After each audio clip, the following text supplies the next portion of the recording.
Hey, friends, welcome back to 8158 Stories of Sacrifice. Today's episode is raw, real, and full of resilience. We're honored to introduce you to Payton, an EMS provider in Delaware who's been serving her community for about a year. But her journey started long before she put on the uniform. From growing up with a mother battling addiction and bipolar disorder to watching her sister navigate life with severe PTSD after serving in the Marines, Peyton's story is one of incredible strength. She's a mom, a partner to a corrections officer and ex Marine, and one of only two women in her department. In this conversation, we dive into the physical and emotional weight of the job, the challenges women face in male dominated spaces, and the calls that stick with you long after the shift ends. Get ready for a powerful story of trauma, healing, and purpose. Let's get into it.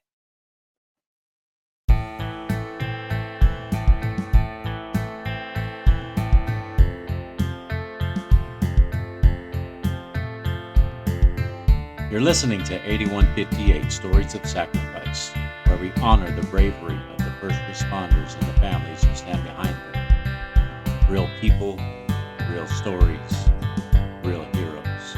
This is 8158.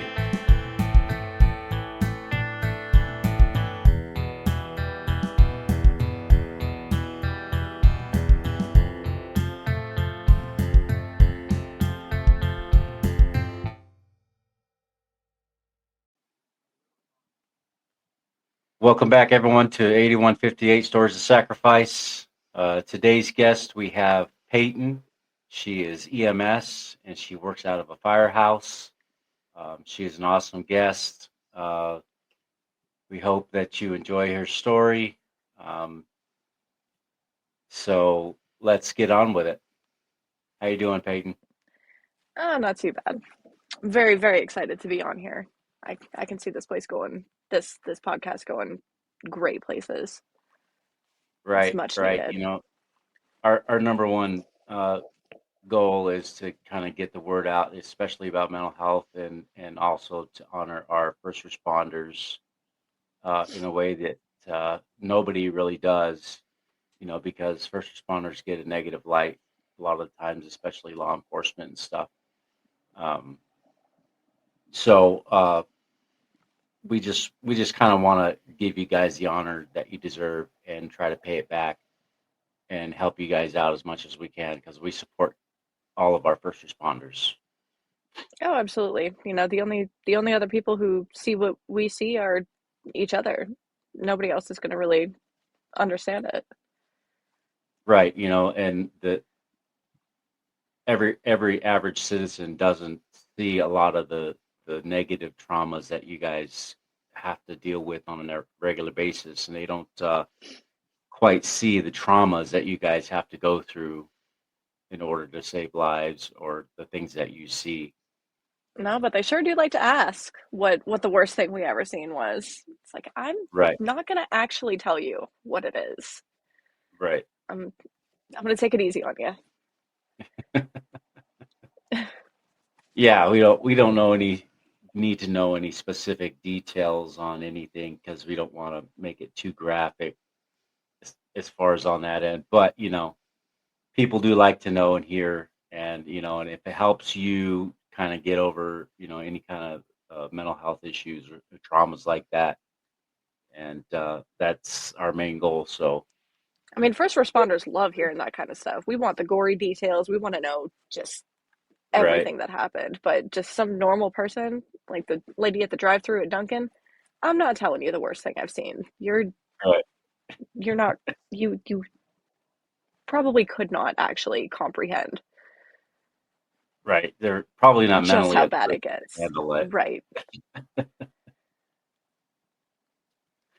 So getting back here to know a little bit about you, can you take us back to what first sparked your interest in EMS? Was there any moment that made you say, uh, "This is what I want to do"?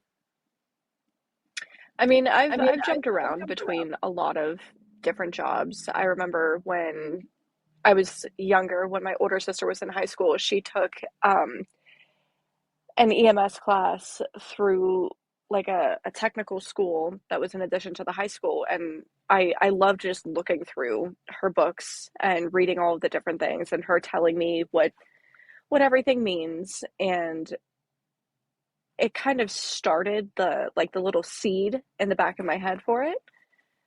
And Mhm. then when my mom had her stroke as well, the responders that came and was ultimately able to get her to the hospital, and the flight crew that was able to fly her out. It was just incredible to see that much, it's incredible to see them carry themselves with that much poise and confidence when it seemed like everything in my world was falling absolutely apart. And I knew that it took a little bit more time for me to actually get into it, but I knew seeing that was the person that I wanted to be capable of being for somebody else. Is when everything is falling apart, you know that the person who is helping you is going to make sure that everything is going to go how it's supposed to. And it's a lot of weight to carry, but if you know what you're doing, it doesn't really feel all that heavy at all. It feels as natural as breathing. Right. So over time, you kind of built up a Yeah, I got area. closer and closer to it. Yeah. Okay. Yeah.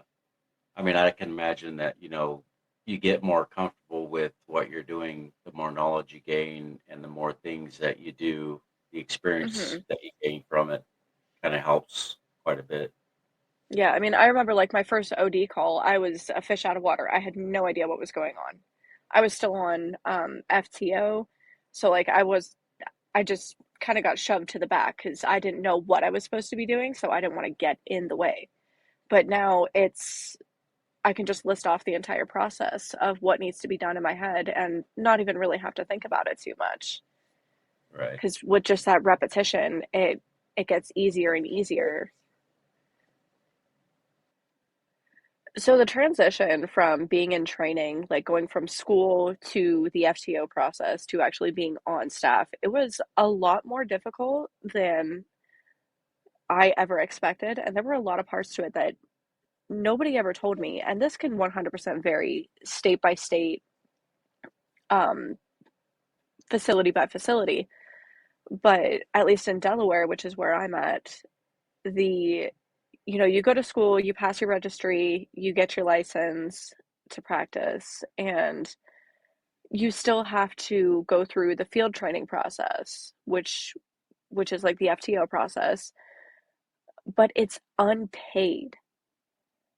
Oh, wow. And certain facilities, they do their FTO different, where at one facility you have to have a certain amount of a certain type of call, which, if you think realistically about that, could take so long to get because you can't dictate what kind of calls are coming in.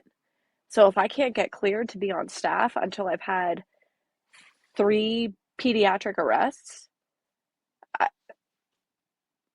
how am I supposed to like move on from that? And Hmm. it's an unpaid process too. So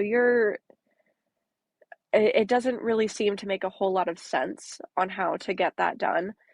I'll see a lot of companies saying, we're hurting for staff, we're understaffed, nobody wants to come into this job.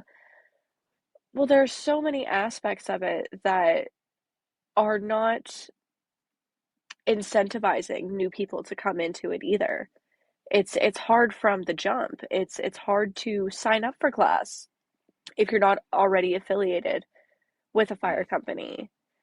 And I mean, if you're someone like me, I had nothing to do with this beforehand. I paid for my school out of pocket. I wasn't affiliated with a fire company.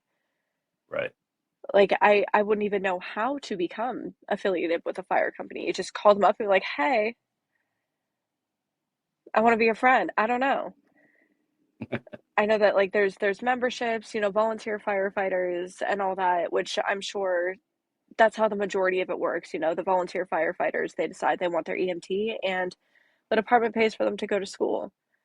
But as far as somebody who is from the outside looking in but wants to come in, it can be very daunting to try and figure out the process, which is what I had to do, and we got through it, but there was a lot of frustration and angry words said about the field Right. that is always saying that it needs more people, but does not make it accessible for hardly anybody who's not already in the club.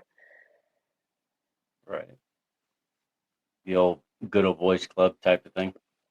Oh, 100%. It's dependent on where you are. I wouldn't Okay. classify Delaware as like the South, but there's there's there's some remnants in there. Right. Right. I am one of only two women that are full time at this department, and like that women's bunk room was it was used as storage Oh, geez. because nobody ever stayed in there. It's getting cleaned out now, which is fantastic. But like, why did it have to take that in order for it to be kept nice? Right.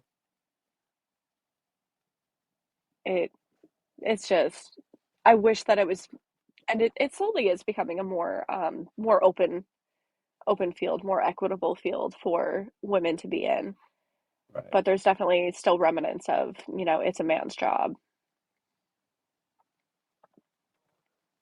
That's unfortunate. I know that women can bring a different set of value to the field, because uh, women are obviously different than men in their emotions and how they handle things, and they're nurturers, right? Hmm. So I think that's a sort of a good value to have in that kind of a field, because that's what people really need, is that nurturing when you're receiving that Yeah. kind of help. I mean, And I we're think not it's a seen as powerful thing. like imposing or like say a man he's we get called to a site call and this guy feels like he has to be the toughest guy in the room. Right. Okay, well if it's just me and him in a room, he's already the toughest guy in the room. So what does it matter? Calm down Right. and let me know what's going on. And Hmm. it breaks that barrier, that wall down of, you know, I'm not in charge of you. I'm not ordering you to do anything. We're just having a conversation, and it takes so much of the pressure off of them. And I have not had a single bad instance going in with that mentality. Right. Yeah, it probably breaks them down a little bit to where they can kind of relax and open up, and you know not be so macho. The machismo is it's still a problem Yeah. within these days, but I haven't had any problems getting through it. Now, mind you, as soon as like the officer opens the door up when we get to the hospital, it's right back to square one Right. of Same him deal. acting crazy. I'm like, damn, bro, I thought we were catching a vibe. What happened? Right. All right, I guess we're gonna go in handcuffs. It's kind of a bummer, but Right. it's got nothing to do with me. So Yeah. I mean, you're there to help them and get them where they need to be. So, I mean, you do your job and you do it well, I imagine. oftentimes as well during that transport, I'm able to get a bit more truthful information Right. about what's going on and what happened and how we got there, Okay. just because they don't feel like they're being come down upon, Right. which, like I said, really just helps open up the dialogue. Yeah. Yeah. It seems like, that nurturing part of it allows a man to kind of break the wall, allow himself to kind of open up and not Hmm. be so closed up, and be able to kind of, be more open and honest. I imagine if it was a police officer there, he probably wouldn't have said anything. Oh, no, I've had a guy pretend to be like just absolutely knocked out unconscious as soon as an officer walked onto the truck, just because he Yeah. didn't want to talk to him. Yeah, it's kind of funny how people act differently with, different fields, but not all cops are bad, but they got a job to do just like you do. Yeah. Yeah, it's just most people don't like the the outcome of when officers do their job because then that means they get in trouble. Right. Well, It doesn't make sense to me, but well, the saying goes, you play stupid games, you win stupid prizes. I love giving stupid prizes. Like, don't get me wrong, I do my best to be very, kind and empathetic and whatnot, but I do still have to, at times, bring out the mom voice and yell at them the way that their Right. mother should have and just didn't, apparently, because now I'm here. Right. So now you got to play mom. They usually listen pretty well. Yeah, that's pretty good. So now we're going to move on to your daily operations and challenges. What does a typical 24-hour shift look like for you? Well, I mean, we start from 7 a.m. and then we go until 7 a.m. the next day. Usually, as soon as I get there, I set my stuff down and I immediately go check the truck, just so that way that's done. So that way, even if a call comes in at like 10 after 7, I know that everything is squared away and it's where I need it to be. Mhm. I don't have to question like, oh, do we have enough Narcan for this? Do we have Epi on in the med bag? I already know that it's there, and I check everything. Like even the things that like are already like locked off because they've been checked and they haven't been touched, I'm Mhm. still popping that lock off to check it and then relocking it after because I need to know. Right. And then there's just like the standard station chores, mopping, sweeping. Usually we hang out for a little bit or we go get breakfast in the morning. Whenever calls come in, we'll try and rotate two and two. So like myself and my partner will go on the first two and then the other two who are on shift go on the next. So that way there's always somebody available for a second emergency, Mhm. but then there's not just one person or one crew that's running on the primary, meaning like running almost every single call because that gets tiring very fast. Yeah. Yeah, in my line of work, I drive truck, and sometimes, we have to go get our trucks from other shops when they're getting worked on and stuff, and I'll have to, drive one of our drivers over to pick up the truck, and they'll want to get out and help and do all the things, and then they tell me, "Hey, everything's good, looks good, the doors are closed." My first thing is I get out and double check, Hmm. because I have to make sure that all those things are done properly, because if they're not, guess who's reliable? For sure. Me being the driver, I'm held responsible for everything that's going on with that truck. So I Yeah, and double it's not check to say that everything. you don't trust the person who told you that No. everything's Yeah. okay, but there's a certain personal accountability that I take for it as well. Right. It's like I Right. don't want to be on scene and I don't have something, Hmm. and then all of a sudden it goes back on whoever was behind me because why didn't they replace it? I don't want to do that. I don't want to put that on them either. So I'm just going to make sure that it's done. Right. So that way it just doesn't go wrong. It's the typical, woman mindset. Like if I do it, it's right. It's not going Right. to go wrong. Nothing goes wrong when I do. Right. I'm Because always women are right. always right. Trust me, I know. For sure. For sure. And the Plus you. guys at the station, they're coming around to that Yeah. slowly but surely. They're getting the memo. They just need a little bit more training. Right. When you're double checking everything, at least you know it's there, and you have that comfort knowing that everything is where it should be at Right. all times. You know, so that way there's no fear of, oh, I don't have this, I don't have that. You know, it's just a good policy to have. Just double It check. is. It makes sure that nothing, you dot your I's and Cross your T's. dot your I's and cross your T's. Yeah, Yeah, you dot your T's and cross your I's. Just make sure that everything is right. where you need it to be. So now we talked about how you are one of two women in your department. How has that shaped your experience with that department? I mean, I can say that for the most part, I very much keep to myself. There's a couple of shifts where you'll kind of catch me hanging around with other people, but for the most part, I hide upstairs. Yeah, It's it's probably not for the best, but at the same time, it is because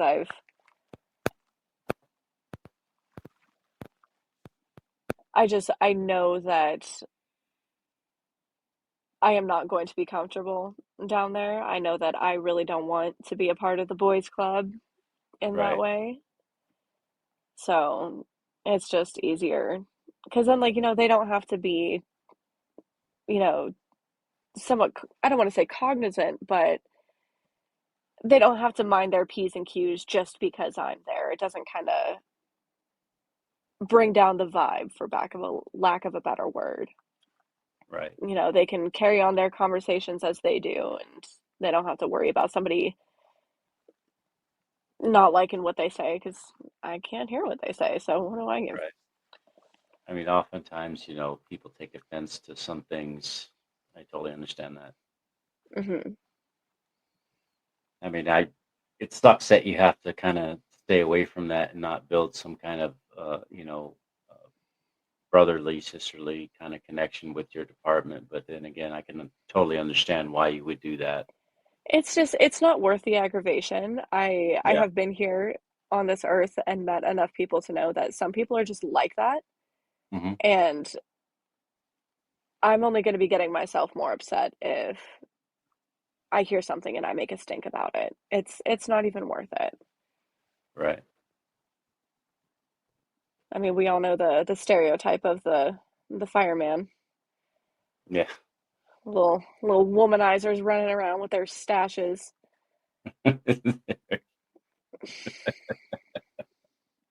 So dumb. Yeah. I mean, I see that you have a stash as well, which is Well, it's magnificent. it's a goatee. It's Okay. just white on the bottom. But yeah, I have a mustache and a goatee, so I don't know if you can That's see that or not, but it's white. okay, yeah. That's the thing though. I know that anybody who works in the fire service knows exactly the guy that I'm talking about. Right. They all have at least like three or four on staff. Like the regular, just kind of like no hair mustache with, or Hmm. sometimes the twirly ones. Just an absolute player. Yeah. Our our lounge room has a flag that says with like it has a flag that says catch jobs, not feelings. And I'm like, Oh, that is so corny. yeah. So corny. And I know that they are like taking pictures on their Snapchat and sending it to their entire roster Right. of girls. And I'm like, oh God, okay, yeah, I'm gonna excuse myself because Right. I'm out of here. Jesus, I can't take it. Oh my gosh. Flirting with the It's like having a nurses. bunch of brothers and you want to stay away from them. Hmm. Like, yeah, I can imagine how my sister felt because she was the only girl out of six boys. You apologize to her right now. Well, I was always her protector, so Oh, okay. yeah, Well, then which you means she, know. yeah, yeah. But I was always her protector, though. So, Like you hear one of your friends start saying, "Hey, your sister's kind of like, stop right there. I'm going yep, to hit you if you don't stop. yep. Shut your mouth." You're gonna catch a beat down and keep it up.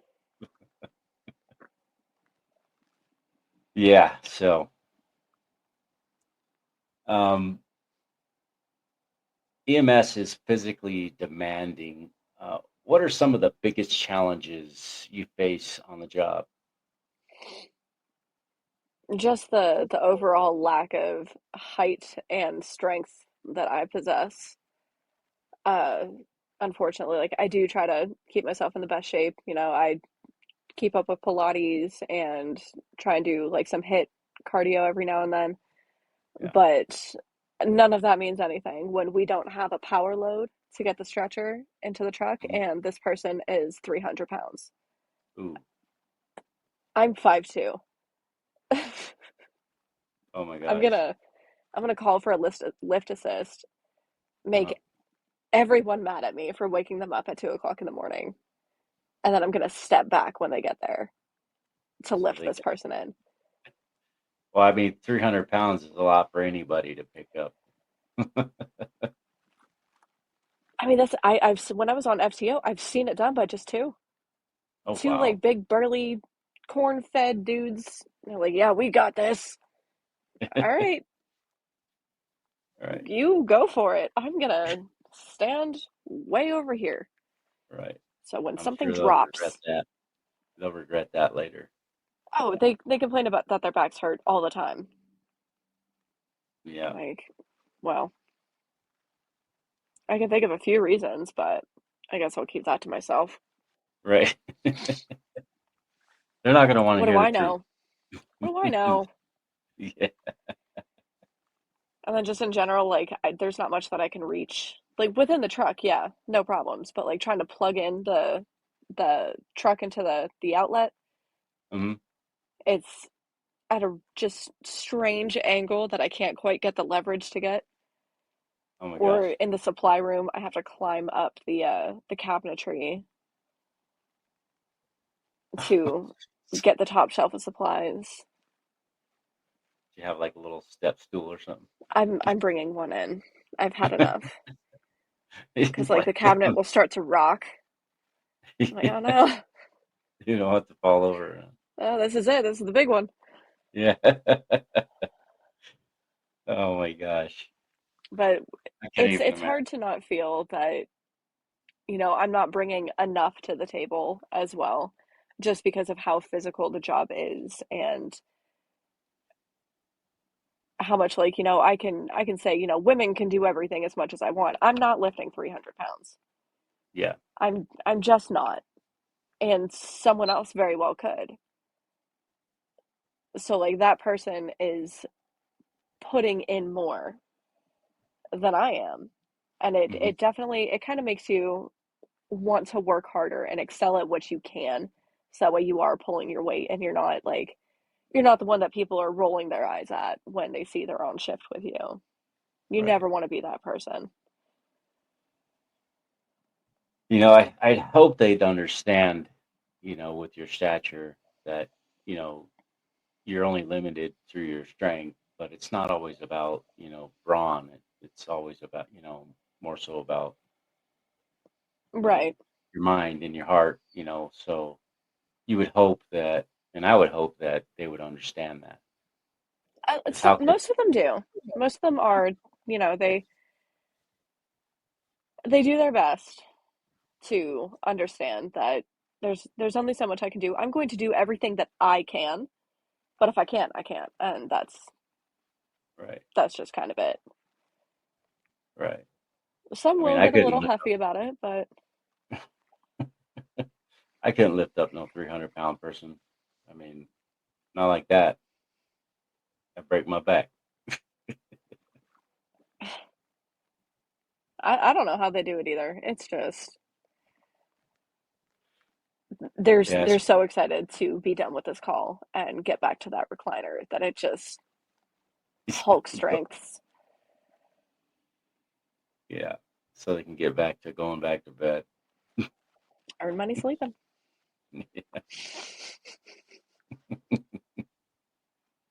Uh, what is one of the most memorable calls you've responded to, whether it was impactful, funny, or just unexpected?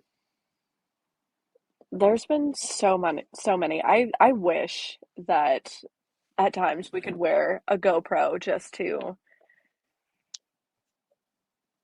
like I would love to just like blur out everybody's faces and like bleep out any important information, anything like that.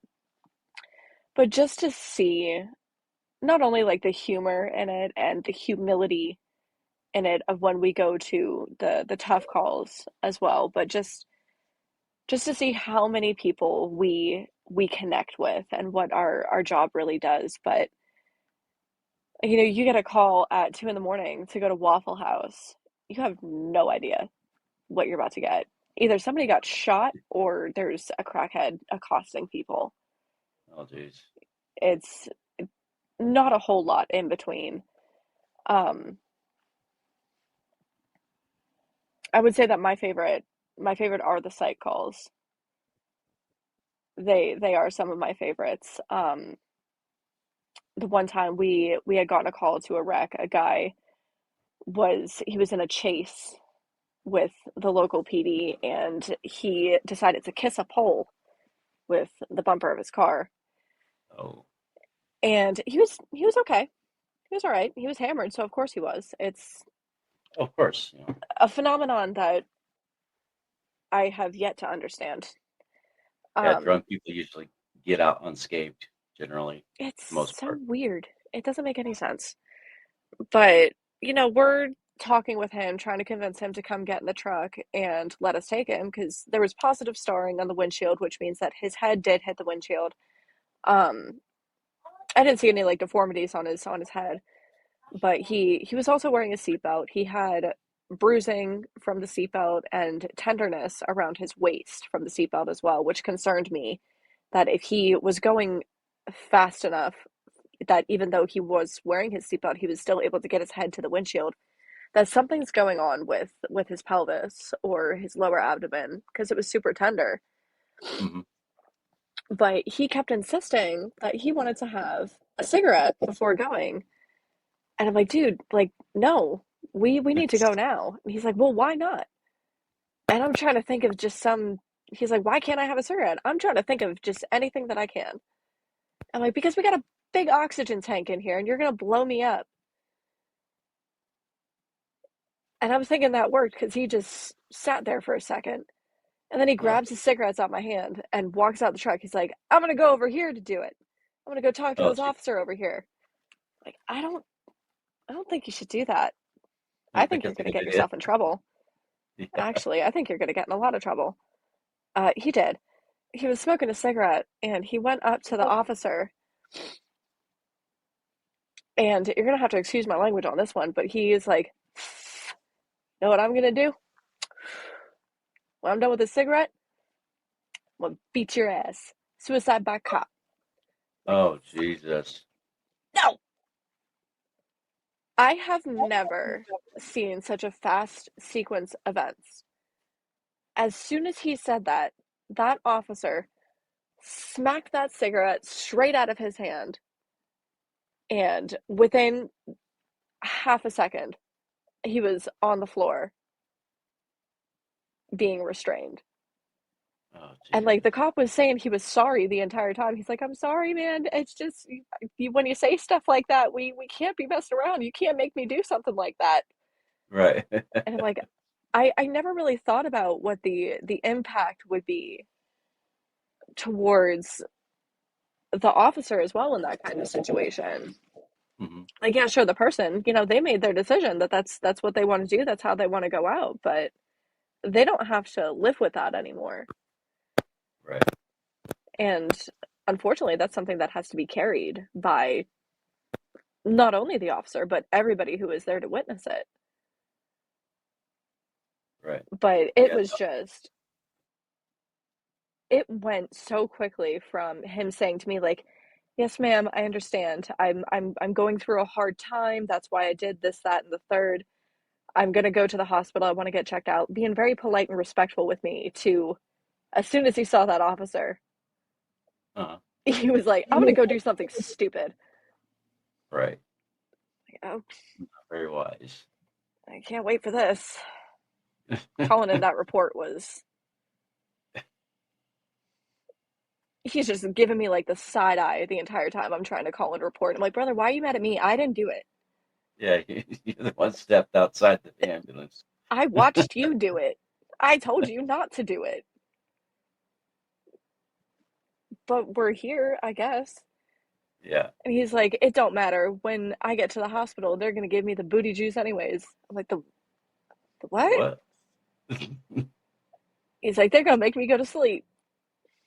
Like, just don't. Don't be awful. It's really easy, actually. It's the easiest thing to do. Just do nothing. Right. It's No, we got into the ER and he starts being an absolute menace.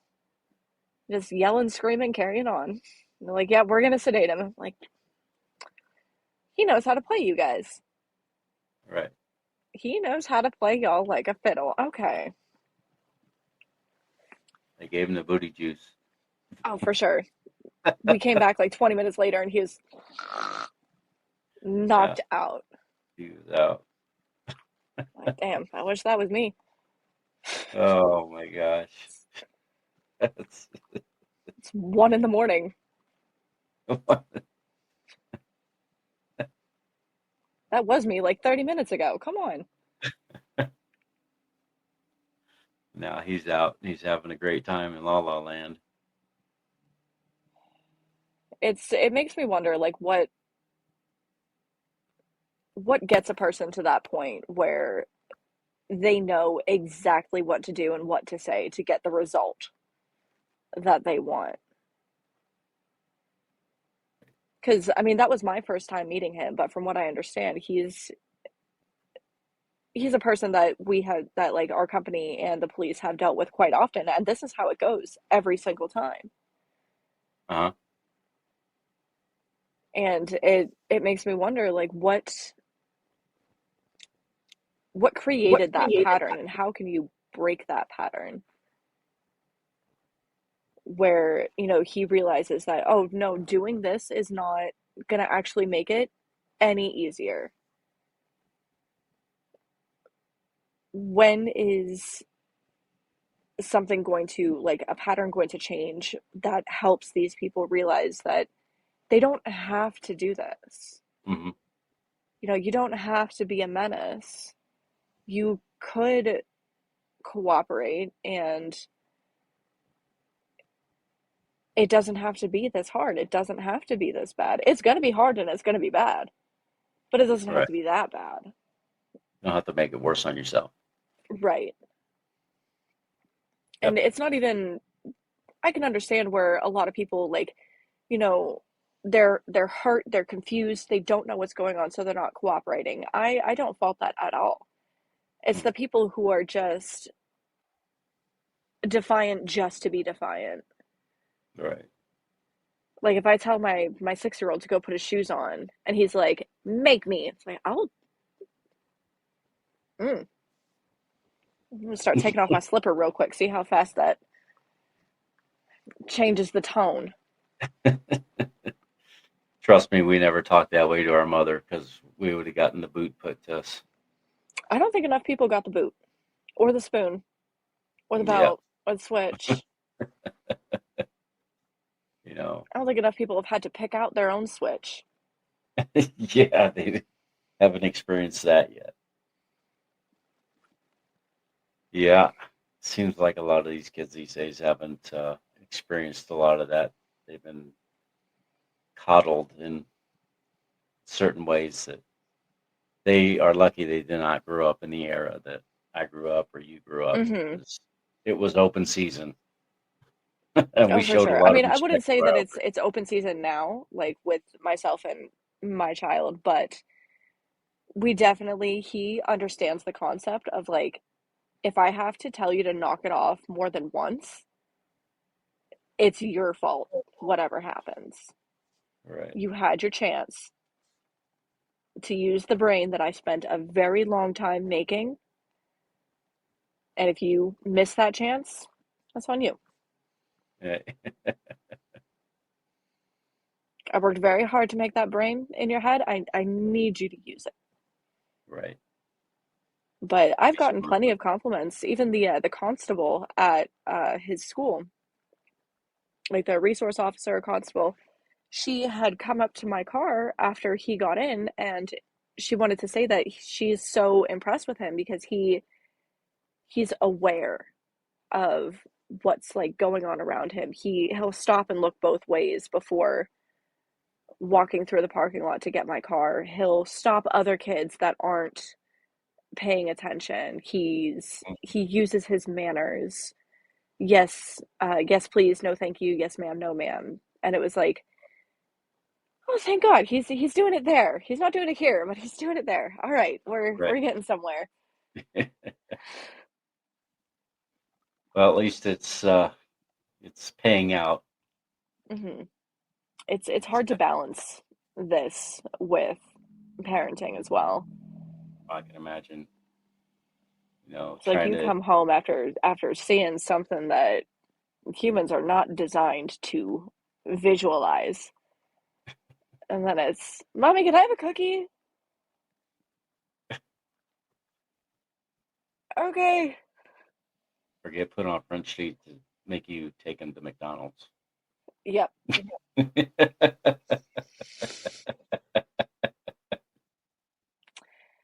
Yeah, they know he knows exactly how to manipulate into. He knows when Mommy's had a bad day Yeah. and I don't feel like cooking. He comes in. He's so slick with it too, and he's like, "Mommy, what do you think about not cooking today and just going to get something to eat?" I think that sounds like a really good idea. What a sly dog. Oh my God. He definitely knows how to get his way. He does. He does for sure. But he's very good about knowing like time and place type of thing, Right. which is Right. hard to teach. Some people get it, some people don't. Right. And he's definitely starting to get it. Right.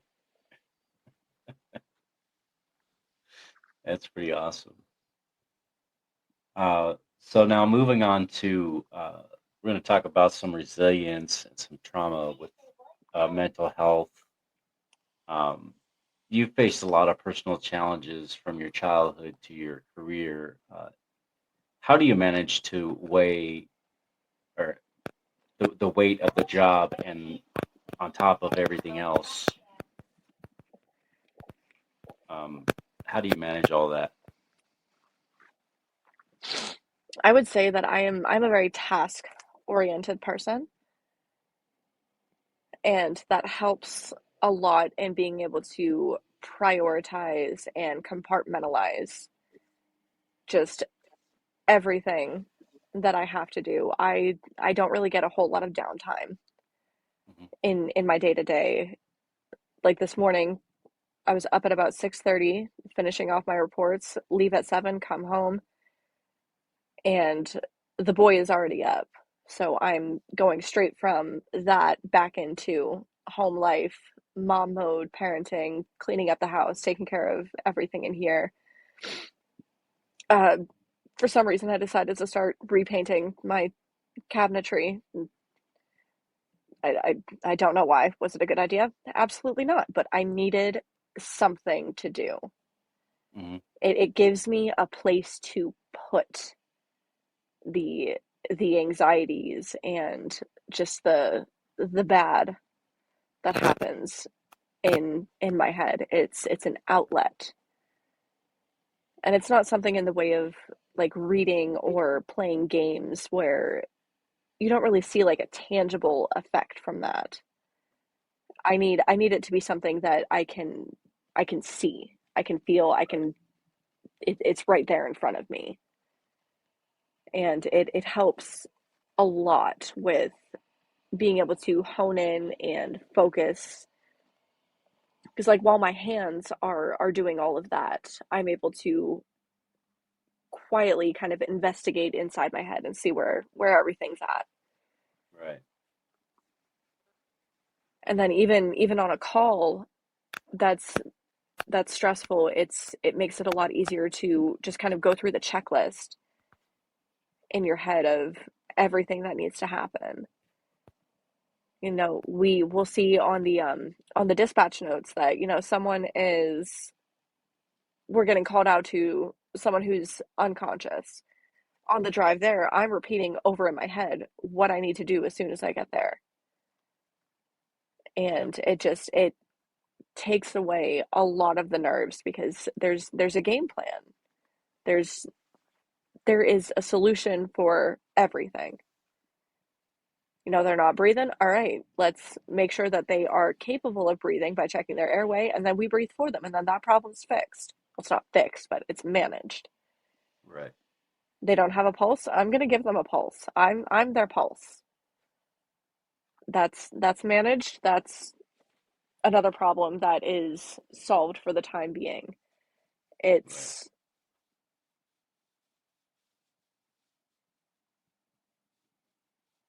it's extremely helpful to just keep like a running task list so you kind of never really have that downtime to stew in your thoughts because nothing good is going to happen from that. Right. You sit down and you think about, the depressing calls, the sad calls, the ones that break your heart, and you're just sitting there thinking about them. They already happened. You know, take a little bit of time for sure to allow yourself to get that grief out of your body, Hmm. but don't let yourself get stuck in it either. And it's Right. extremely hard to do. I started doing it when I was very young because it helped to deal with the uncertainty and just the anxieties that came along with the way that my childhood went about having an addict for a mother who was also unmedicated bipolar, which was insane. We never knew what was going to happen. I never knew what I was going to come home to, but I knew that I always had something to do. I always had some kind of project to work on, and it gave me a purpose besides just dealing and just going through the motions of the day to day. I got to choose what I wanted to do. I got to make something out of the the anxieties and the worry of Right. what's going to happen, what kind of day are we going to have. We will return after this quick ad break.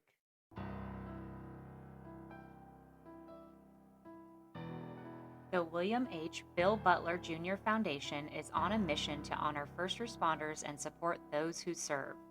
We provide scholarships for families who have lost a hero in the line of duty, offer second chances to juvenile offenders who are working to rebuild their future, and help new recruits pursuing careers as first responders.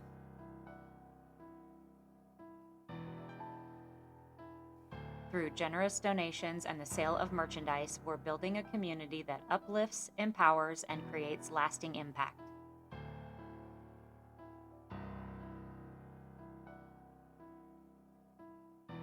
You can be a part of this mission as well.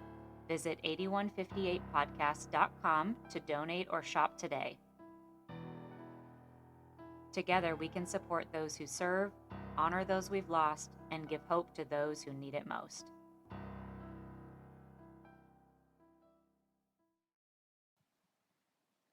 It took a long time to figure out that that's what works.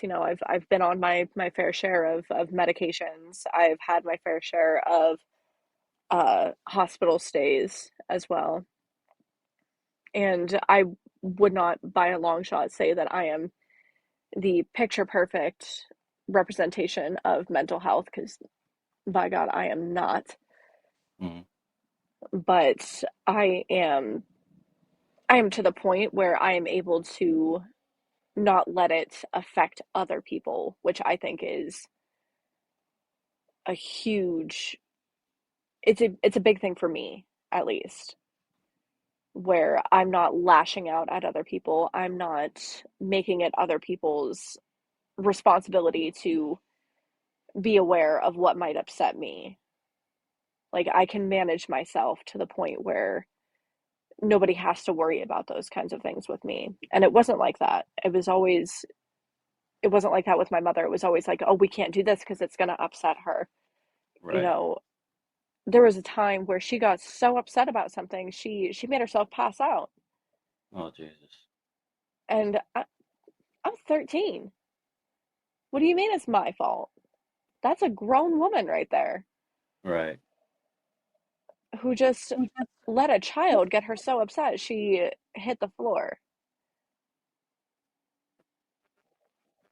What do you mean it's my fault? But I never wanted to be that person, so I work so hard at making sure that my personal feelings, my personal emotions, and what I'm going through doesn't touch anybody else, Yeah. which could probably be classified as bottling it in, but that's a problem for another lifetime. We're making small progress over here. Yeah. Compounding traumas and putting things away. You don't want to do that too much because it will explode eventually. I found that out the hard way, unfortunately. I've had one or two of those instances, but I don't want to say it was deserved to the person who caught it, but like Mm. I gave them a warning. They're like, "Hey Yeah. dog, you're on a line." Right. He's like, "What are you gonna do?" Well, you're about to find out. And then all of a sudden I'm crazy. Yeah. I this is not something we weren't aware of. Right. Um, have you ever had any calls that hit too close to home? How do you cope with the emotional side of your job? Anything involving kids, Yeah. it hits very close to home. And I think that it does for people who aren't parents as well. Like there's just something about kids that they don't deserve for anything to happen to them where Mm, 911 needs to be called. It's it's very hard. We had gotten a call for a delivery. A woman, she didn't realize that she was pregnant because she had intrauterine device and she thought she was just constipated. Nope, that's a person that came out of you, ma'am. oh, Um, it was about probably about mid 20s in the weeks of pregnancy, so late second, early third trimester, yeah. and I was not prepared for what we were going to be walking in to see because like the CAD notes, the dispatch notes didn't really line up.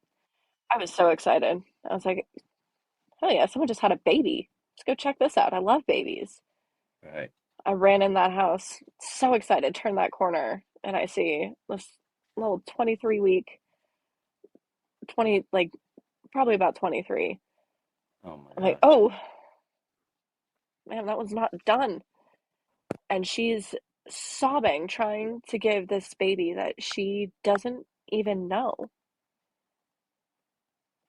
CPR. And Hmm. she's saying to me, like, I'm so sorry. I'm sorry. I didn't know. And it was very hard to kind of choke that in because she didn't even realize that she was a mother, but she was just as much of a wreck as I can imagine any mother would be. And even myself as a parent, it was very hard to swallow down everything that I was feeling about it. Like just imagining the heartbreak that she was going through and how I would feel in that situation. It was very hard to bring that back within myself and say like this is not you can feel I can feel however I want to feel about that, just not right now.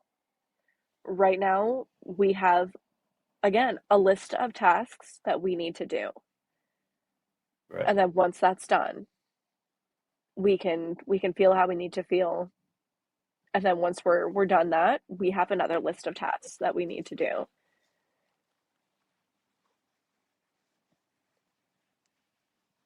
So what was the outcome of that It was situation? not, it was not a good outcome. Time of death was called probably about 20 minutes after we got to the hospital. Oh, gosh. Um, Mom was, she was okay. It was, placenta delivered just fine. No physical problems, but I have no idea how she is now. And it's hard that that's not something we get to know either. Is that, we see these people at such a terrible point in their life, and then that's all we see them as. Mm. We don't get to see their recovery, their triumph through this bad time. I mean, I'm sure there are some cases where, like, you can look them up and kind of stalk around and see how they're doing, but I just I can't do that. I need them to just kind of live in my head as I know them, Yeah, because I can't get too invested into something like that. it's probably better not to know. Excuse me. Yeah. Yeah, but as So, far as I know, she delivered the placenta like on the ride in the second truck, and myself, my partner, and the paramedics, we transported the infant, and we did everything that there was to do. We completed every single task. It just wasn't done enough. It wasn't far enough along, because there can be some good outcomes. yeah, They have happened. It wasn't for that one. right. Yeah, I can kind of relate to that. My youngest daughter, she was born 3 months premature. That Her it's mom, scary. yeah, her mom had preeclampsia, and they had to do emergency C-section. And it was kind of a scary thing, but the doctor was able to get my daughter out. Unfortunately, the uh, uterus was so thin that it actually cut into her back. Oh. It wasn't his fault because he didn't know. I mean, he was a good Mhm. doctor, he was a great man, and after that he just cried and he couldn't believe that he did that. He broke down into tears. They had to life flight her, my daughter, out to a bigger hospital in Great Falls, Montana, Mhm. and they gave her 20% chance to live. She Now, was, was that just because of how premature she was? yeah, and plus, I guess she'd lost blood and all this kind of stuff, and there was Mhm. just a lot of things going on. And she had a twin, by the way, that was lost uh, months before that. Mhm. So there was two in there, and then one of them came out during an ultrasound. That was kind of a scary thing to see, Yeah. but I she mean, survived. pregnancy is one of the few things that, like, it strikes fear into the providers that are not well versed in it, because so many things can go Mhm. wrong. Most of the time it goes fine. But when it goes wrong, oh my God, it goes so wrong. Yeah, yeah, it definitely can go wrong, and it's unfortunate when it does. Uh, but thankfully, my youngest daughter, she's alive today. She's Well, that's good. 26 now. That's really good. I'm sure that that was very hard to navigate through. Yeah, being, with a 20% chance to live and, being about that big. Hmm. Yeah, it was definitely a good thing that she survived because she's, that's my baby girl. Oh, I bet she's spoiled. Yeah, I'll try to spoil her when she gets here. She's in Montana. I'm in Kentucky, so she'll be coming over here shortly. Oh, that's good. Yeah, it'd be good to see her again. So yeah, it was pretty awesome. She's a great kid. That's good. She doesn't have any like long-term like complications from anything like that. Um, she did have a lot of learning disabilities Hmm. initially, and but she's starting to come around. I mean, she's starting to become her age. Good. So you know, she had been without oxygen for quite a while, so I imagine that Yeah. wasn't a good. So Yeah, that that's the did a lot of damage. especially with like infants, that's the one of the biggest things to make sure that as soon as you notice that you need to be on it, that they're not breathing for themselves. Hmm. Yeah, it's definitely important. But she's doing good today, and I'm happy for her, and I'm glad that she's around. I'm closer to my youngest daughter than my oldest daughter. She's too much like her mom, so Oh, I'm sure some days that's a good thing, and some days that's I can be like, damn, there's two of them. yeah, Shit, yeah, I'm out of here. yeah, I'm going fishing or something. I don't know. yeah. Y'all are mean. Yeah, I'm gone. Now moving on to the future and your goals. Um, you're considering a firefighter certification. What draws you to that path, and what's holding you back from that? I wish that I could be like this hero and say like I just have a passion for it. Just want to save Yeah, lives. No, I don't want to be EMS only because that means I have to go on every single call right. with most shifts. Some of them we do like rotate, but most shifts I'm on every single one. And that sucks. It gets very tiring very fast. I imagine it And then does. the drawback of it is just the physicality. Mhm. Like that equipment's heavy. Those tools are heavy. Like wearing 80 pounds of gear and going up multiple flights of steps, I'd rather not if I can prevent Mhm. it. Right. It sounds like it's going to be not so much like a mental work, but just a physical work that I understand there is a limitation to. There's no limit to like what you can do with your mind. Right. There really isn't. You just got to figure out how to do it. You have to learn how to learn. Yeah. And once you do that, you can learn anything. Right. But there is a limit to what your body is going to be capable of.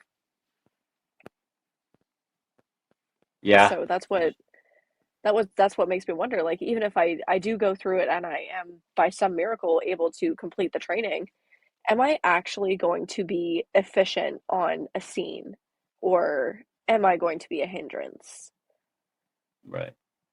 And that is the last place that anybody should be not able to perform Right. what's expected of them. And do you think that the men on the fire department would have some concerns with you being on that? Oh, absolutely.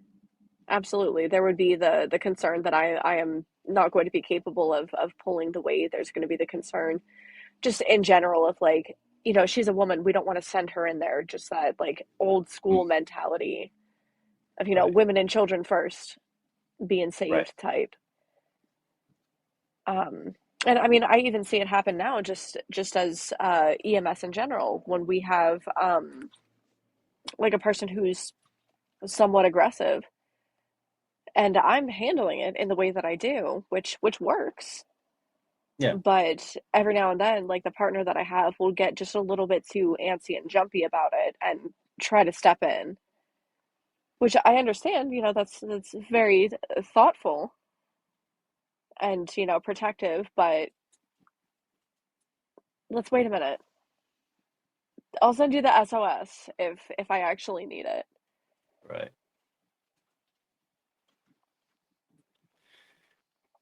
Yeah, I mean, I can understand both sides of the spectrum there. Uh, if I was in that situation, I'd probably have a hard time too. Not necessarily, you know, not feeling like you're capable of the job, but it is that mentality of, men and Just women. wanting to step in and be the protector. Right. Because I was that way with my sister. I was always her protector. Hmm. You know, even though when she got her knee scraped or something, I always got in trouble from my mom because she was crying. She always thought that I did You pushed her. it. Yeah. I always got in trouble for it. She'd be out skating and fall down and scrape her knee, and then I'd pick her up and bring her in the house, and then my mom would yell at me for doing it. So, Mom, I only did that one time. yeah, so that was pretty interesting. Yeah, I mean, I understand that it's a natural inflection to have for men. I mean, good men at least Yeah, to want to make sure that it doesn't escalate to the point where there is a risk, or if they feel that there is a risk, to want to step in. And right, I'm sure that that is a concern that they have. It's as long as it doesn't come across condescending, I welcome it. I have no problem with it. right. But like the minute they start treating me like I'm a liability because of it, that's where okay, we're gonna have a talk about this right now, and you're gonna see that I'm not actually Right, just some helpless damsel in distress. right. I think you're pretty capable. Um, you know, you just, I guess, whenever the time comes, if you make your mind up, I think you can do it. It's going to be tough, but It you know, sure is. I'm still floating around back and forth about it. mhm, It's it's a lot to it too. Like I know that we have this running joke of, firefighters are the stretcher fetchers and the Lucas devices of the first responder world, but they got to know a lot of things. right, There's a lot of mechanical components to all that. It's not just, oh, that's a fire, make it wet, and then it's not fire. right. It's more complicated than that, which is crazy to me. Yeah, How is there's it? a How science is? behind fire. Yeah. But I don't want to give them too much credit because then they're You gonna think they're the shit, and then I gotta knock them back down. It's know? Yeah, I think firefighters do an awesome job, as well as EMS. You guys are, two different sides of the spectrum, but you both have your jobs. You do your jobs and you do it well. You hmm know, my dad was a firefighter when I was a kid. I was too young to remember, but I was 2 years old, and I uh, remember seeing a picture of me sitting in the fire truck with his helmet on. But that's he was cute. injured. He was injured on the job, so he couldn't do it anymore when I was a kid. So, Yeah, there was a story a friend of mine was telling me about a girl who was in the fire academy, and she was smaller than I was. She was like 4'11", something like that, oh my and gosh. she was breezing through it. She was doing great until one day they were throwing ladders, and it came back on her, and she got her neck caught, Oh, and she quit after that. She was done. It's like, yeah, girl, I would be too. oh my That would gosh. be the last straw for me as well. Is she okay? She was okay, yeah. It was just it was a very scary moment for her, I would suppose, Uh-huh. and it was just wasn't worth it. Yeah. Yeah, she obviously made the right decision for herself. I imagine it was probably going to be too much, and she probably realized that, it's Hmm. probably best for her not to be in that position. It's sad because she probably would have been pretty good at it, but everybody has a breaking point. Yeah. And it's a matter of being humble enough to realize like, no, this is actually a really bad idea. Yeah. Well, kudos for her to realize that, you know, instead of just forcing it and putting Right. lives at risk when she knows that Yeah. it's not the right thing for her. Yeah. But I mean, people know their limits, and it's just a matter of when they're, willing to drop the pride and face it and say, this is my limit. I can't do it. Yeah. Pride is a tough one to face. Yeah, I'm a prime example of that.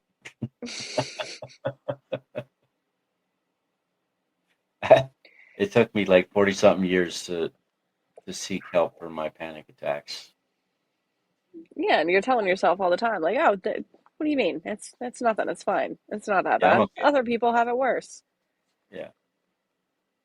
But there was a time when it got really bad that I realized that I had enough and I needed help.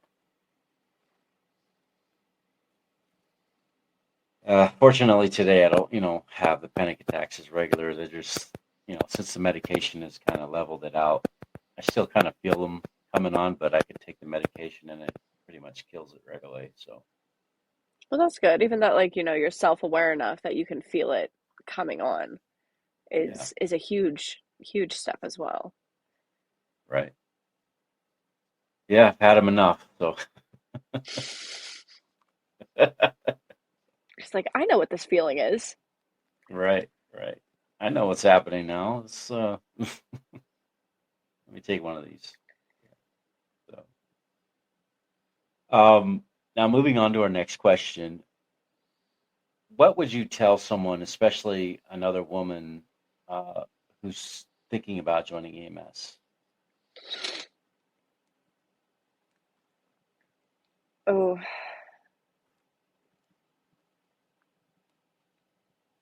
make Is it sure that you know who you are and you are confident in who you are before you come into this because it will have you questioning so much about yourself. right? It will have you questioning whether you're good enough, whether you're smart enough, whether, you deserve to be here. And if you can't confidently answer all of those questions as a yes, take a bit more time. Hmm. This is this is not a field to figure yourself out in because you're here for other people. And stay away from the 4 Ps: What are the 4 Ps? physicians, police, paramedics, and firefighters. The firefighter. Yeah, yeah. Stay away from Stay them away from them. and just And just carry yourself with a confidence and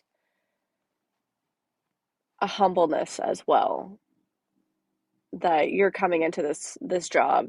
You passed your exams, you still don't know anything. okay, Be able to accept the criticism, but don't let it go further than a critique of yourself on the job. Take whatever advice that is given or any corrections that are given, take it to the chin, apply it where you can, and anything else, leave it. right, right. Because, Now, do you this think that?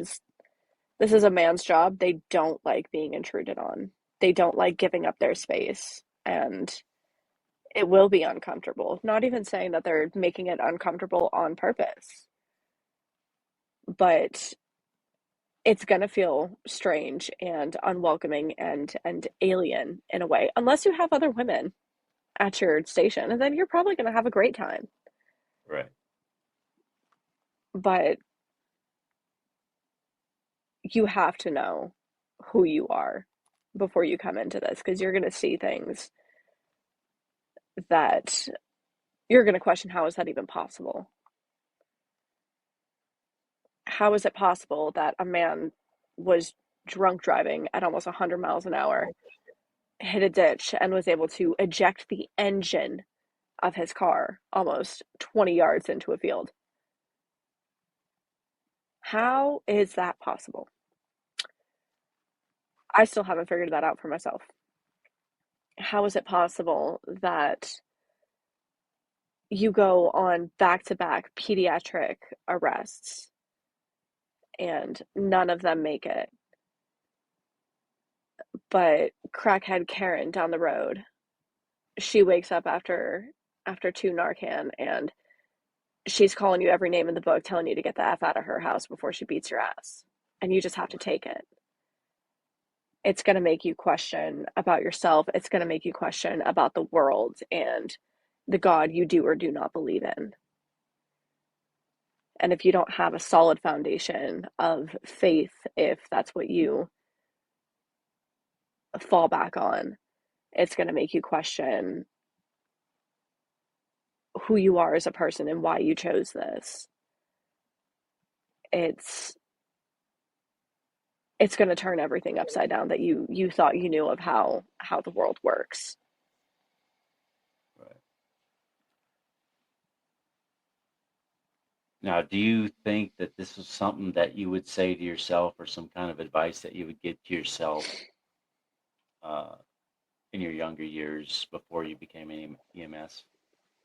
Um, Honestly, no, I don't think that I came into this um with like rose-colored glasses on, Mhm. in a way. Now, mind you, like, of course, I'm experiencing new things in this job all the time, but I had already I came somewhat pre-seasoned with the PTSD, just Mhm. from, the things in my childhood. And then before getting into EMS, I worked as a bartender in like Philadelphia and Baltimore at gentlemen's clubs. So I've seen a lot of unfortunate things happen Right. within my life, and I've already been through that questioning of what's going on in this world. Why do these things happen? That wasn't really something new for me. And I had already questioned myself and established my self-worth enough Right. that it still brings me down every now and then, but it didn't rock my entire foundation.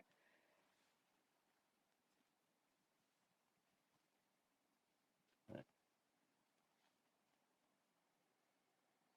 Well, you've definitely experienced a lot. How long have you been in the field so far? Less than a year.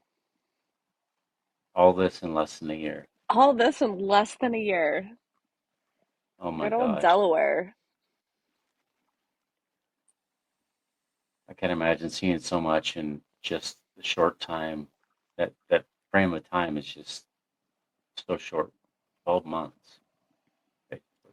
Less It's, than 12 months. better to just get it out of the way, I guess. Yeah. Out of the frying pan into the fire. Yeah. You are definitely in the fire. Let me tell you that. Delaware. Oh my gosh. I couldn't even You imagine. wouldn't think. Yeah. You would not think that this would be somewhere that this isn't even in the big city, like Okay. Wilmington or anything like that. This is a small town. Okay. We still see a lot. Oh, it's don't get me wrong, we get our fair share of, toe pain calls where it's like, Mhm. come on, dog. But there was a there's a medic on on TikTok, which one? I don't remember which one he is. I believe it was the sleepy paramedic. He said that being an EMS is hours and hours of boredom followed by seconds of sheer panic. And that is the truest thing I've ever heard. Wow. Because, like, you go through those routine calls, the nursing home transfers, the toe pain, Hmm. even like the appendicitis. And it's like, yeah, okay. And Yeah. then you get something like real bad, and you're like, oh, oh no, this is really bad. Oh my gosh. Like, I'm gonna Now, have carry you? this with me for the rest of my life. Yeah, you'll probably remember that forever. I mean, a lot of the traumas and a lot of things that you go through and see, you're probably going to remember. So, uh, have you had a chance to listen to Redbeard's episode yet? I did get Like, to listen to it. I sent him a message, and I told him how proud I am of him yeah. to be able to speak on the things that everybody experiences to a certain degree, Hmm. but to actually have the confidence and the the humbleness to speak out loud about it, Right. because these are conversations that need to be had even though nobody wants to have them. Right. Nobody Exactly. wants to be that guy. Nobody wants to be seen in an unflattering light, but who's to say that that's unflattering? Hmm. It's not, because I promise we have all felt that way at one Hmm. point or another. And if you haven't felt that way, I don't think this is the job for you, actually.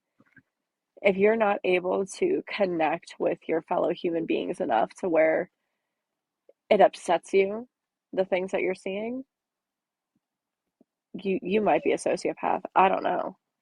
Because how can you not How feel can it the not bother pain you? of Yeah. a mother screaming that she just lost her child? How do you not feel that pain? How do you not feel empathy for like a person that you went to high school with, and they just went down a different path, and now they're the addict that you respond to? How do you not see how so easily that could have been you? All it takes is one injury, one Hmm. prescription. We're not that far off, and we're definitely not any better Right. than our fellow man. Nobody is better than anybody. But we want to think that because we don't complain about our problems, we hold them in, that we are better. We're handling it better. We're managing it better. Like, okay, you think you're managing it better? Let me see your liquor cabinet. Hmm. Like, let's be real honest. Right. But people don't want to be honest about stuff like that. That's why I'm so proud of him for just being the person that he is, and bringing the conversations to light that he does, and this podcast as well. Right. This is going to do so many good things. It's going to open so many doors. It's going to start conversations that can save people. Right. Exactly. That's that's the whole premise behind it, you know. And originally, like I tell everybody, is we started to shine light on what happened with my cousin, and uh, as we progressed, we the same theme kept coming up was the mental health of our first responders, and it was alarming. And we felt like was something that my cousin would want us to focus on Hmm. because he loved his first responders, he loved his brothers and his officers, and um, he would want them to get help. Hmm. And if this is something that's going to help them, this is something that we're going to honor, and this is something we're going to do, not just for his sake, but you know, because we care. We care enough Hmm. that it shook us. It like broke my heart to hear these things. And I felt like this is something that we have to do. We have to get it out there. We have to sing it. We have to say it loud. It We have becomes a to like, purpose. yeah, it is. It is our purpose. It is our mission. And we're going to continue to do this and try to help as many people out as we can. Um, Not just through the podcast. I have other things in the works that I'm trying to do. So we're just trying to do our part. I was never a firefighter or a first responder in any capacity, yet uh, this is my way of trying to give back because you guys have Hmm. given so much and sacrificed so much that, who takes care of you? I think this is our turn to take care of you guys. And we need to be okay with taking care of each other as well, and asking for the help. Absolutely. Because And if we're I not know, willing to go the extra mile for the people that we're in this shitstorm together with, what are we doing? mhm, right. And I know sometimes it's harder to try to, you know, have that conversation with a coworker or somebody that's in the firehouse because maybe they just aren't ready to have that conversation, or they're Hmm. just too prideful to want to have that conversation, you know. And I see it. And I get it too, and I've heard from other stories that, we had an officer that uh, wanted to just talk about some of the things. He said, "There's nothing wrong with me. I just wanted to get things off my chest.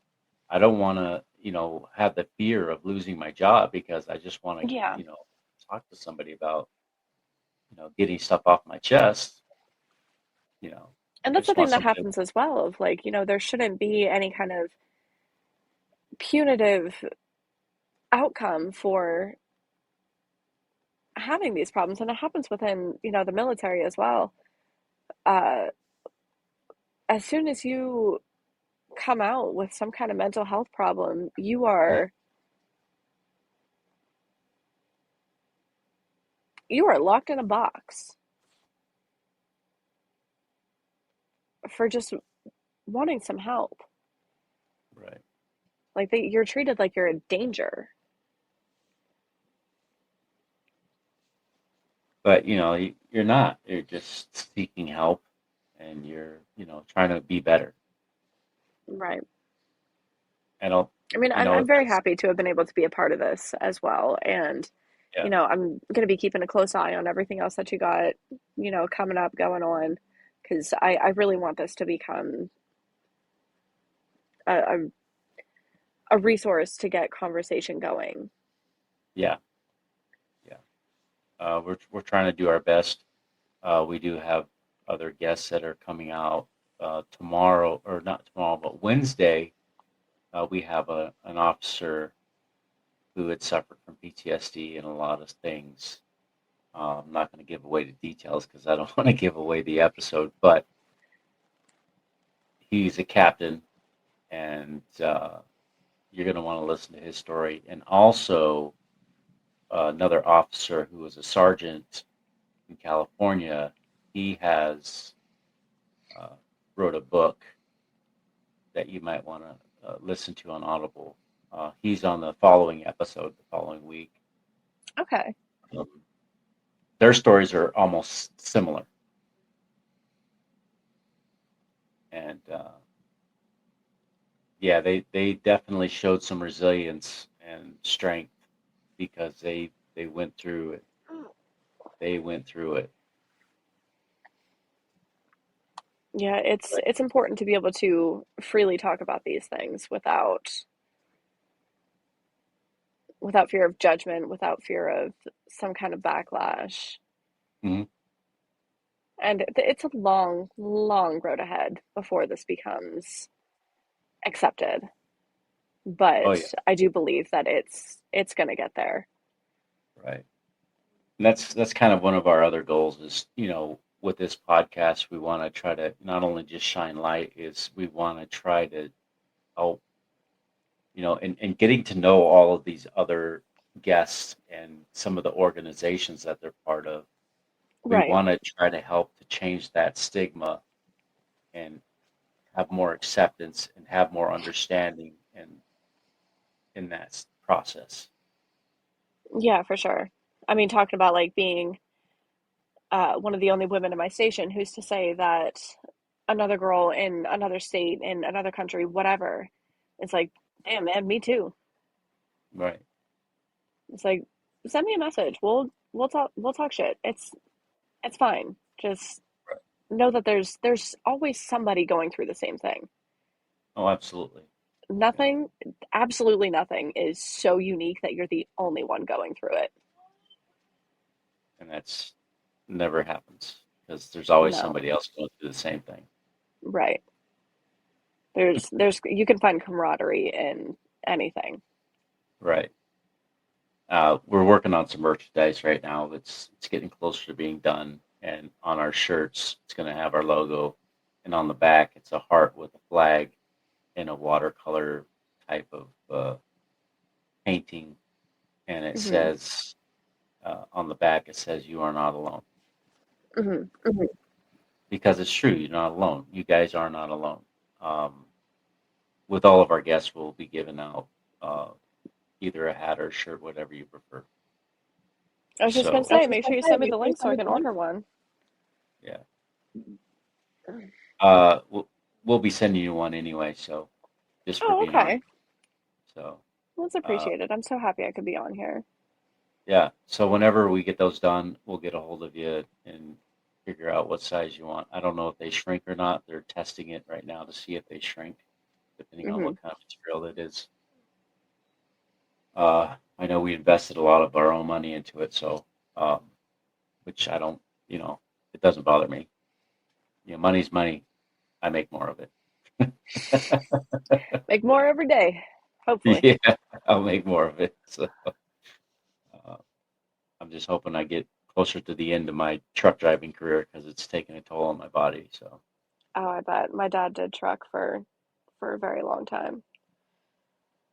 yeah, I remember not an going easy on the road with him when he would have me for the summer. Like, just sit back there and be quiet. I'm like, okay. job. Okay. So, Like, hand me some snacks. This is right. a terrible way to spend the summer, but all right, I guess. Yeah. Showering in the Flying J's. Ugh, Yeah. Nasty shit. gross. So, is there anything else you'd like to say to our guests before we get off of here? Um, any advice or anything like that? Or Don't be afraid to join. Just don't be afraid to join the field of EMS. It's tough to break into, but once you're in there, it's like a cult, you know. One of us, it's a family that you will hate sometimes, but in the end, we really do always come together when it's needed, right. and you can't really beat that. It's an amazing community. Seems like it definitely has some rewards to it. It does for sure, but for some people, it that might not the ROI might not make sense for them, and that's fine. It's absolutely not for everybody. Yeah. Yeah. I get that. I get that. Well, with that being said, everybody, uh, thank you, Peyton, for being on here. It was definitely a good conversation. We definitely covered a lot of topics. I know some of the topics are a little harder to talk about, uh, but we do definitely love and respect everything that you do um, with all your trials and tribulations and all of the things that you have to go through within your department or whatever. You're definitely making light of it. So, I commend you for that. I really do. I think you're an awesome person, and it's been an honor to have you on here. It's just been Well, I great. appreciate it. Thank you so much for having me on. It's a fantastic opportunity, and I can't wait to see where you take this. Yeah. I We'll I know be, that people are going to be better people for what you're doing here. yeah, that is our mission. We want to help people become better and, hopefully help save lives too, in the process. Absolutely. So, uh, Peyton, everybody, thank you for joining 8158. And hopefully you tune in and listen to Peyton's story. It's awesome. We had a good time. And tune in when her episode drops. Um, we have other episodes coming out Wednesday. Every Wednesday they come out. So uh, thank you again for joining us. And it was a pleasure. I'll let you go ahead and get back to your wonderful day and your dogs and your partner there. I And gotta go paint the hopefully, kitchen. yeah, Oh that's why the my. kid's gone. Yeah, paint the kitchen. No, he's gone because he's gonna say something about me that I don't need out there. Like I need to go to the gym and get stronger. Yes, I remember that. Try and play me to get some McDonald's. Yeah, Make me sound like a that bad mother on the internet. right. That was funny. He definitely worked you on that one. Oh my God. I don't know where he gets it from. Couldn't, Gee, I wonder. not a single idea. All right. I That's appreciate all you right. having me on. Yeah, it was an honor. Thank you for being on here, and you have a wonderful day and have fun painting the kitchen. It's gonna be a blast. Trust me, I know. I got another All bathroom to paint. right. You have a good rest of your day. You too, and thanks Thank again. you. No Have a problem. wonderful day. You too. Bye.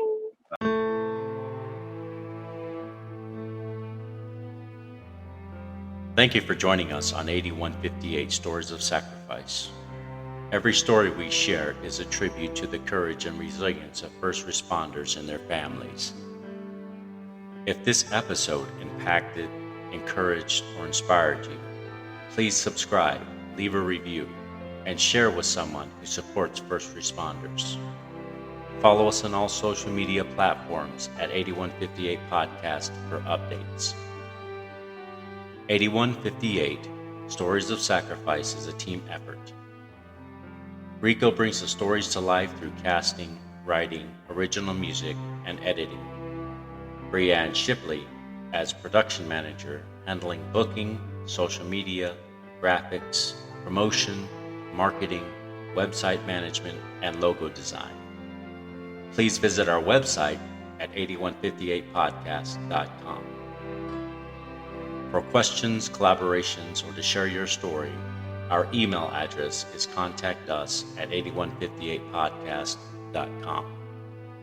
Until next time, let's continue to honor the legacies and remember the sacrifices of those who serve, every brave man and woman on the front lines, protecting and defending us all. This is Rico signing off and honoring 8158.